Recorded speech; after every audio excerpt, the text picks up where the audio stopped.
Une production Stéréolab.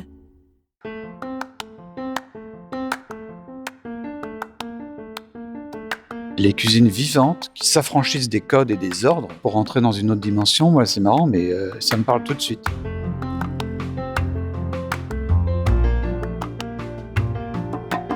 Ça me gêne pas qu'on me traite d'ordure, de suffisant, ça me va. Au contraire, même ça crée un autre personnage et ça me permet d'avoir la paix. Bonjour et bienvenue dans Travail Soigné, le podcast des gens qui aiment leur métier et qui en parlent bien. Dans cette série, je vous invite à découvrir des personnalités hors du commun, leur rapport au travail et leur satisfaction intime d'exercer leur métier avec soin. Aujourd'hui, j'espère vous surprendre en vous emmenant à la rencontre d'une personne et d'un métier que vous n'auriez probablement pas envisagé.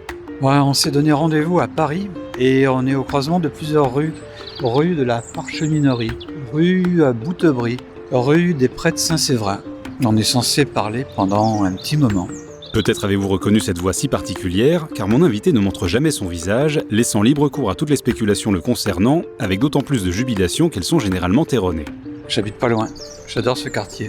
Je suis snob, donc le 6e ça va comme un gant. Je vous présente François Simon, critique gastronomique émérite. Journaliste en Bretagne dont il est originaire, il rejoint la rédaction du Matin de Paris au début des années 80, avant d'être débauché par le magazine Go et Millau. Lui qui, de son propre aveu, se nourrissait de pizza et de yaourt au chocolat, découvre par lui-même l'univers de la gastronomie. C'est à la fin des années 90 que je découvre ses critiques de restaurants dans l'émission culturelle de Thierry Ardisson, Rive droite, rive gauche, sur Paris Première. En caméra cachée, ce dandy parisien imprime un style sévère mais juste, drôle et tranchant, qui lui vaut quelques inimitiés. Mais ne vous y trompez pas, cette mauvaise réputation qu'il ne cherche pas à démentir reste la meilleure des couvertures. Cet anonymat est le gage de son intégrité, mais aussi le masque d'un homme discret, sensible, truculent et raffiné. Pour l'occasion, notre entretien a commencé en toute discrétion, micro caché, à la table d'un restaurant japonais du 6e arrondissement de Paris et s'est poursuivi plus librement dans les rues avoisinantes.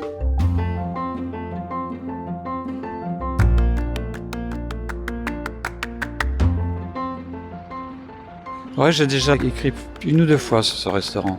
Et à chaque fois, j'en ai sorti des textes différents parce qu'il est riche en impressions, il est riche en saveurs.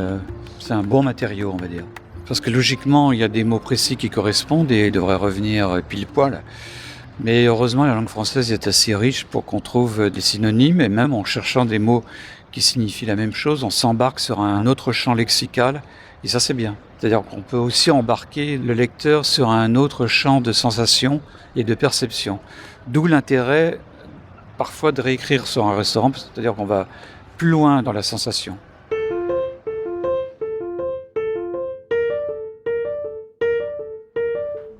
Je laisse le restaurant faire, en fait. Et souvent, il me dirige dans sa véritable nature. Si on est assez ouvert, assez offert, logiquement, un restaurant imprime sa vérité. Le tout, c'est d'être totalement tous les compteurs ouverts. Tout est optimisé. C'est-à-dire mon a priori est toujours favorable. Un restaurant ruisselle le sens et moi je suis là pour le recueillir. Donc j'y vais sans aucun filtre. C'est-à-dire que tout rentre en ligne de compte et j'ai réalisé en fait que suivre les canons traditionnels de la critique gastronomique n'avait pas tellement d'intérêt et en plus je ne trouvais pas tellement intéressant parce que j'y voyais trop d'interférents qui n'avaient rien à voir avec l'expérience que le lecteur ou l'auditeur ou le téléspectateur était censé avoir, à savoir arriver en total terrain connu. Et si je me mettais à interférer en racontant la vie du chef ou l'accueil exceptionnel que j'ai reçu en tant que tel, ça n'a aucun intérêt. Le chef, je n'ai absolument pas à le rencontrer parce que logiquement, il travaille dans la cuisine. J'allais dire chacun à sa place. Je ne vais pas être dans la cuisine, je ne vais pas être dans la table d'amis et je dois rester à ma place et fermer ma grande gueule, que je n'ai pas de reste, ne pas la ramener, ne pas faire le malin et disparaître. Et donc continuer à recevoir. Ne surtout rien provoquer. Et à partir de là, on voit dans quoi on cogne, dans quoi on file. Et finalement, il se passe toujours quelque chose, même lorsque apparemment, comme ici, il ne se passe rien. Au fil des années, François a développé sa perception des moindres détails et une mémoire sensitive qui agit comme une boîte noire au moment de nourrir ses articles. Ouais, au début je faisais ça, je prenais des notes dans des bouquins, et puis maintenant j'ai appris à à avoir des instruments invisibles. Donc du coup, j'ai travaillé la perception. Et lorsque j'arrive dans un restaurant, j'ai tous les instruments qui sont en marche. J'ai toutes les aiguilles qui butent dans les vumètres. Tout fonctionne, les oreilles, le nez, les yeux, le tactile. Qu'est-ce que j'oublie? Bien sûr le goût. Et ça vient après. Même les choses les plus incongrues, les bruits des conversations, les bruits des couverts, mais aussi les bruits qui sont en cuisine. Quand j'entends par exemple la sonnette d'un micro-ondes, bing, là ça rentre. Quand j'entends le chef qui parle mal à un de ses commis, là j'imprime tout de suite. Et immédiatement, ça fait dévier le papier vers la vérité du restaurant. Si j'entends des rires dans la cuisine, ça me plaît bien. Quand je vois des sourires, quand je vois de la propreté, ce qui ne veut pas dire qu'un restaurant sale soit mauvais. Il y a certains boui-boui qui sont vraiment crado, mais je vois la dame qui cuisine avec un grand sourire, bing, pour moi ça y est, c'est rééquilibré. Vous voyez, donc il ne faut pas se focaliser sur certaines choses, il faut sans arrêt remettre en perspective. Il y a des choses dans des grands restaurants que vous n'allez pas supporter, mais que vous acceptez volontiers dans un petit restaurant. Une tasse qui cogne sur la table dans un grand restaurant, c'est pas bien. Une tasse, c'est d'arriver sans faire trop de bruit. Un bon professionnel ou même quelqu'un qui aime bien faire son boulot, il va réussir à déposer la tasse dans un très joli bruit parce que le geste, il est pile poil, ça s'appelle du métier. Et même mieux, ça s'appelle l'amour du métier. Et ça, moi, je suis très sensible. La gestuelle est fondamentale et il y a même une poétique dans le geste. Et pour moi, ça fait partie du plaisir de la table. Des gestes bâclés, tout ça, ok. J'intègre dans un bistrot, dans un restaurant à la con. Ça ne me gêne pas si c'est rattrapé par autre chose. Autre chose, c'est pas forcément la cuisine. Ça peut être banal. Mais s'il y a une très belle énergie, s'il y a des beaux garçons, des jolies filles, des belles conversations, de l'ambiance, je suis preneur. Même je retournerai. Si c'est bon et que le restaurant est à moitié vide, qu'il y a des tronches de crétins, alors là, je ne retournerai pas. Et je n'ai pas envoyé des lecteurs là-dedans. Et ça arrive souvent en province, malheureusement, et parfois à Paris, un peu moins, des restaurants parfaits, et il n'y a rien. Il n'y a pas une émotion. Le foie gras est bon, mais qu'est-ce que j'ai envie de revenir m'ennuyer là-dedans, quoi. Et ça, c'est très embarrassant, parce qu'on sent que le mec, il a vidé sa tirelire, qu'il passe sa vie là-dedans, mais il n'y a rien qui sort, il n'y a pas d'émotion, il n'y a rien. Ça, c'est le problème des guides style Michelin, pour ne pas le citer, qui dégagent un ordre, qui dégagent une vision des choses, qui assujettissent les chefs, qui les mettent dans une dimension d'obéissance, et ça, moi, je ne peux pas supporter. Et d'ailleurs, ça fait une cuisine d'obéissance, qui est souvent ennuyeuse, quoi. C'est pas un hasard. En revanche, les cuisines vivantes, qui s'affranchissent des codes et des ordres, justement pour rentrer dans une autre dimension, moi, c'est marrant, mais ça me parle tout de suite. Et j'ai beaucoup plus envie de les accompagner que les autres qui sont en garde à vous, là. Pour moi, c'est pas possible. Le siècle a changé. On n'est plus dans l'obéissance, on est dans l'indulgence. Et l'indulgence, c'est intégrer tous les défauts de la terre parce qu'il y aura des choses qui vont compenser. Et le critique, il doit être capable, justement, quand il arrive au restaurant, d'oublier tout ce qu'il sait et de découvrir une autre dimension, une autre problématique du plaisir, de la vision des choses, de la table. Manger debout, ouais, pourquoi pas. S'il y a une superbe animation, une superbe communauté, les gens ont envie de communiquer, ok. Si c'est pour dégueulasser sa veste, ça me cause moins, quoi. Comme je vous le disais en préambule, François a construit sa réputation et son style sur un anonymat qu'il prend soin de protéger. Mais ce qui pourrait passer pour une coquetterie est tout simplement révélateur de sa nature profonde. François Simon cultive l'absence et se soustrait d'un microcosme en ignorant l'influence qu'il pourrait y exercer.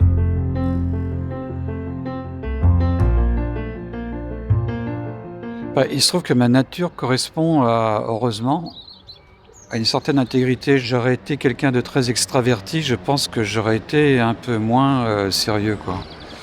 Et que là, comme je suis assez réservé, assez timide, je me sens très très bien dans l'ombre. Et je m'aperçois que c'est sans doute le meilleur poste d'observation. Et à tel point que j'ai appris, non point la technique, mais l'art de la disparition. C'est étrange, mais il suffit que vous regardiez dans un café ou même à la sortie d'un ascenseur, vous allez tout de suite voir ce que je veux dire. C'est-à-dire qu'il y a des gens qui impriment une image, qui veulent absolument, pour de multiples raisons, être présents, parce qu'ils ont envie d'être reconnus, Ils ont un ego qui a besoin d'être nourri régulièrement. Le mien n'a absolument pas besoin, même il fonctionne à l'absence. Et à tel point que régulièrement, on me marche sur les pieds. Et ce que d'aucuns considéraient comme quelque chose de très déplaisant et même de désagréable, je l'accepte comme un diplôme de disparition. Ça veut dire que les gens m'ont pas calculé. Et pour mon métier, entre autres, d'être critique gastronomique, c'est parfait parce que on doit disparaître dans le décor pour tout voir. Parce que si on souhaite s'inscrire dans le décor et devenir un acteur, il faut faire un autre métier. Moi, mon métier, c'est de regarder et d'observer. Donc j'ai besoin d'avoir tous les éléments et de voir surtout qu'on ne me mette pas à la meilleure table, parce que jamais on me met à la meilleure table. Et là, je peux voir comment les lecteurs risquent d'être accueillis, reçus, etc. Pour moi, les éléments, les matériaux doivent être d'excellente qualité. Et l'incognito me permet d'avoir les meilleurs matériaux de la Terre. Pour avoir été reconnu plusieurs fois, j'ai réalisé en fait que j'avais la meilleure table, qu'on m'offrait du foie gras, une coupe de champagne, mais jamais on n'offre ça aux clients, jamais. Et donc, comment voulez-vous écrire un papier, on va dire, crédible? Objectif, ça n'existe pas. Honnête, on l'est plus ou moins. Mais on ne peut pas écrire. Quand on a le patron qui vient vous taper la conversation, qui vient vous offrir un Armagnac, comment voulez-vous écrire après? Non seulement on a un coup dans le nez, mais on rentre, j'allais dire, dans une chose merveilleuse qui est l'amitié. Et je sais trop l'importance que ça a pour rentrer là-dedans et ensuite écrire. Pour moi, l'amitié parasite le jugement. Et me connaissant extrêmement sensible, donc vulnérable, il faut surtout pas que je rentre dans ce champ-là, sinon mon papier va être totalement abîmé et faux. Donc, je suis obligé de rester dans ce retrait.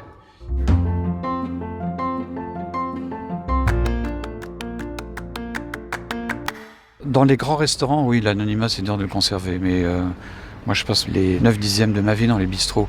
Ils ont d'autres choses à faire que de s'occuper des notaires de province, quoi. Mais je me cache derrière différents noms sur mes cartes de crédit. Il m'est arrivé qu'on m'appelle par mon nom et ne veut pas me retourner. Et qu'on me prenne pour ce que j'étais et me dire non, plusieurs fois on m'a fait le coup d'être François Simon. Un personnage odieux, insupportable, arrogant et détestable. C'est ce que je dis à ce moment-là. Ça me gêne pas qu'on me traite d'ordure, de suffisant, ça me va. Au contraire, même ça crée un autre personnage et ça me permet d'avoir la paix. De quelqu'un d'injuste, qui sait pas écrire, qui boit trop, qui est vieux, qui a de la bedaine, qui est brun. Non, c'est bien, c'est moi ça. C'est un métier de comédie et j'en accepte la dimension. Mais en même temps, c'est une comédie pour moi qui est muette. Je rentre dans un restaurant comme tout le monde. Est-ce que c'est un rôle vertigineux? Non, c'est un rôle assez banal. Je rentre dans le restaurant, je m'assois, je bouffe, je paye, je pars. Je me présente jamais. Il n'y a pas tellement de travail. Ça me permet d'être comme je suis dans la vie, quoi, assez discret, quoi. Je rase les murs, je disparais. On ne me voit pas. D'ailleurs, quand je réclame l'addition, je suis toujours le dernier à la voir. Il faut que je lève au moins 10 minutes la main. On ne me voit pas. C'est bien ça, ouais. Donc on voit les autres. Et on voit tout ce qui se passe. Et pour illustrer l'efficacité de cet incognito dans le petit monde de la gastronomie, voici une anecdote qui se déroule, bien entendu, au restaurant. Une fois, j'étais dans un restaurant, j'ai dîné avec une amie, et c'était vraiment des tables, c'était pas touche-touche, mais elles étaient accolées, quoi. C'était un tout petit restaurant. Et j'avais en oblique, face à moi, on va dire, une personne de l'édition qui travaillait dans le monde de la gastronomie et qui parlait à une junior. Elle était vraiment bien au courant, elle connaissait les grands chefs, elle les citait, Guy Savoy, et c'est marrant, mais je sentais que j'allais bientôt pointer dans sa conversation, je le sentais. Et je commençais vraiment à tendre les oreilles, et en plus à entretenir la conversation avec mon vis-à-vis, surtout qu'elle ne me voit pas en train de l'écouter. Et à un moment donné, la junior, là, qui était à mes côtés, que je ne voyais pas, dit « Ah ouais, elle est critique gastronomique et tout ça ». Et moi, je commençais à tressailler. « Ah ouais, de toute façon, ils y connaissent rien, tout ça ». Et je me suis dit « Oh, nom de Dieu, ça va être mon tour ». Et la junior lui dit « Ah oui, mais il y en a un que j'aime beaucoup, c'est François Simon ». « Ah ouais, alors là, celui-là, oubliez-le, c'est un méchant, il n'y connaît rien. » Et bing, vraiment, j'en prends mais plein la gueule. Donc je la voyais à 50 cm sortir des horreurs. Et il fallait surtout que je reste un peu vide et que je dise des conneries, tellement c'était impossible de se détacher de la conversation. Et la junior, elle dit « Ah oui, mais j'aime bien sa façon dont il écrit ». Et rebelote, la fille spécialiste dit « Écoute, Je connais personnellement, et il y a 2 ou 3 choses dans sa vie, je préfère ne pas te les dire, je préfère garder mon silence. Et qu'est-ce que j'ai fait là, à votre avis ? Personnellement, je pense qu'asséner une punchline mûrie pendant tout le repas n'aurait pas manqué de saveur. Mais ce serait mal connaître le personnage. J'ai rien dit. J'ai eu raison, là, parce qu'ensuite, à raconter sa vie privée, c'était pas glorieux. Mais vous voyez, au restaurant, il se passe toujours des choses. Et c'est drôle. De toute façon, le restaurant, c'est la comédie. Les gens se mettent en scène. On a souvent des journées à la con. Et le soir, on est, je sais pas, le séducteur, le malheureux, le gentil, le salaud. On est ce que l'on est. Et donc, on joue. On surjoue. Parfois, on s'habille mieux, on parle plus fort, on est plus bavard, on est plus gentil, on est plus attentionné, on prend la main. C'est un théâtre. Tout le monde joue un rôle. Même le serveur surjoue. Il crie plus fort, il va plus vite, alors qu'il pourrait marcher. Tout le monde est dans un excès. C'est pour ça qu'on aime tant les restaurants, parce qu'il y a non seulement l'assiette, mais il y a aussi les gens. Et les gens, c'est comme un feu de cheminée, on resterait des heures devant, quoi. Même les tables silencieuses, pour moi, c'est vertigineux, j'adore ça. Je me dis, tiens, je fais bien d'être célibataire. L'exercice de la chronique gastronomique se pratique comme d'autres loisirs ou disciplines sportives, seul ou à plusieurs, ce qui peut révéler la vérité d'un lieu, mais aussi influencer le jugement. François se souvient notamment d'un article dont il a regretté la méchanceté, mais pas forcément la drôlerie. Il y a des fois, j'y vais accompagner. J'ai pas de religion. Tout seul, ça se passe très bien. En plus, j'ai un excellent rapport avec moi-même. Je m'ennuie jamais. Quand je suis accompagné, c'est un tout autre plaisir, mais là, il faut que je fasse un peu plus attention parce que je suis vite accaparé. Il y a des fois même choisi des invités en fonction de la difficulté d'un sujet. Par exemple, un grand restaurant. Là, j'ai toujours peur d'être pas maladroit, mais peut-être injuste parce que je connais que trop. Et j'en ai une lecture personnelle très affirmée, qui n'est pas toujours en leur faveur. Donc je prends quelqu'un de candide qui sera immensément content de venir. Et donc ça m'aide énormément. Et si là, je suis en train de grincer sur un gna-gna-gna, sur un plat qui techniquement ne va pas, si je vois en face la personne tellement contente et de bonne humeur, je me dis, bon ok, calme-toi, il faut rectifier le tir. Vous voyez ? Pareil, si j'en ai des régions délicates comme l'Alsace ou la Bourgogne, où les gens sont hyper chatouilleux, j'y vais avec un local.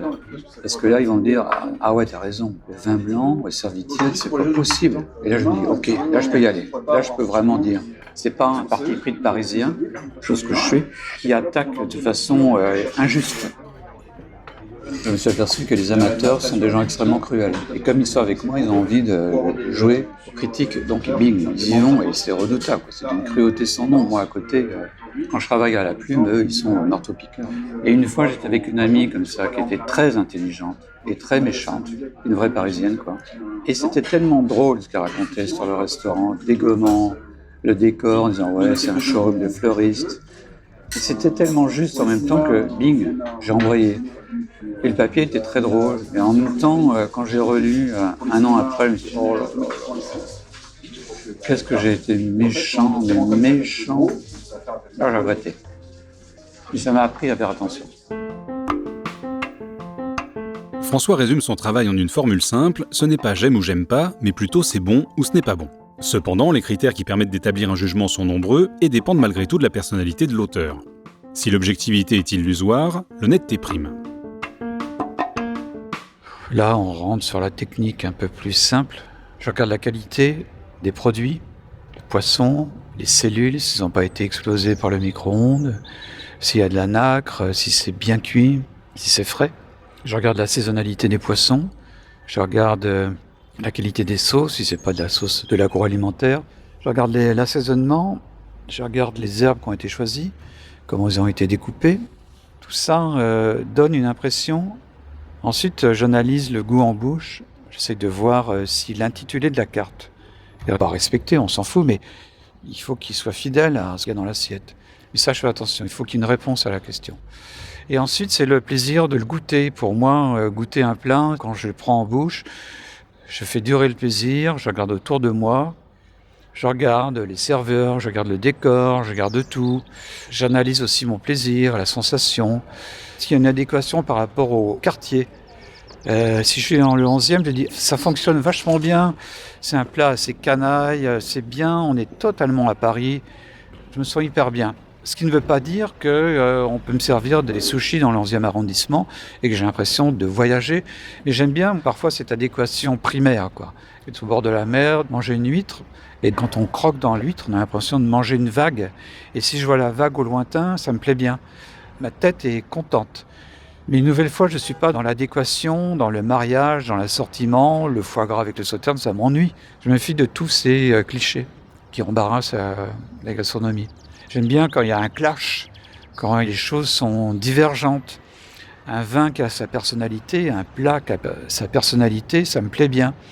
Moi, j'adore souvent prendre des vins rouges sur du poisson, les gens vont hurler. Je m'en fous. Si ça communique, si ça me parle, même si ça se bagarre, là, je suis content parce qu'il y a de la vie.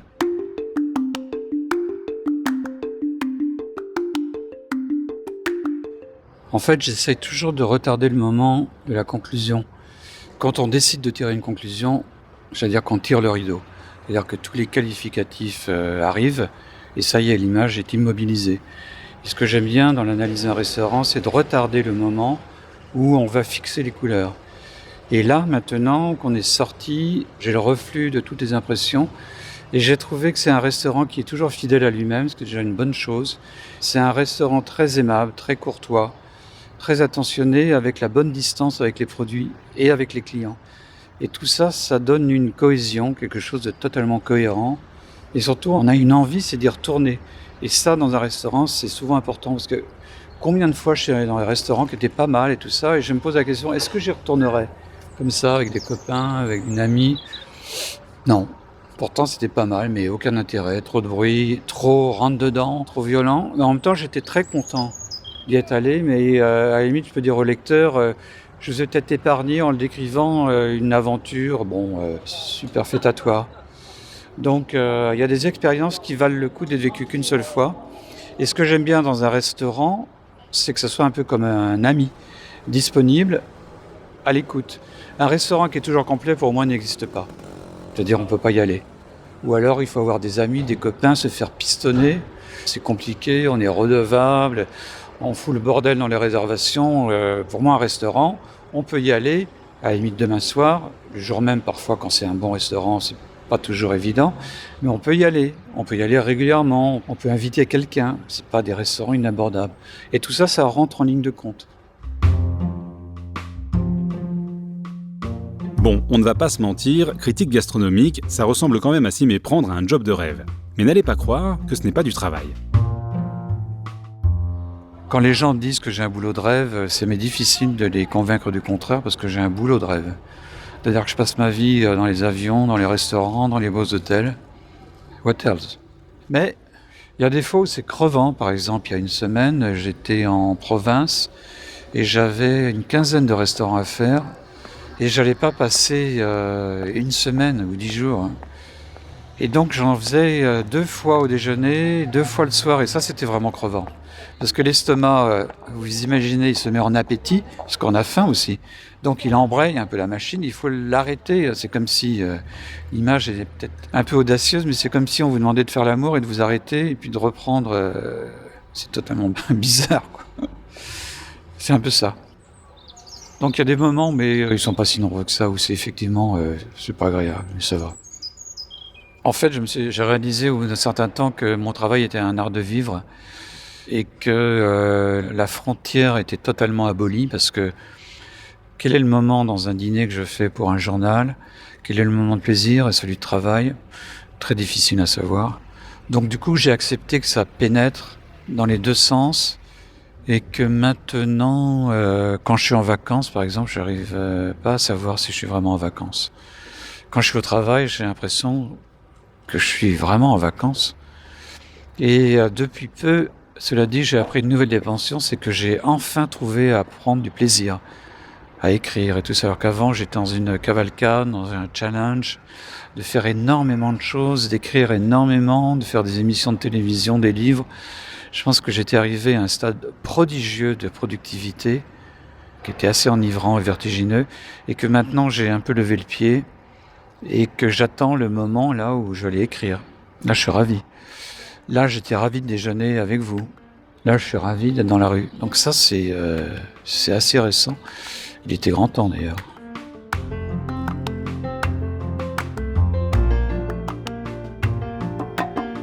Un grand merci à François d'avoir accepté mon invitation.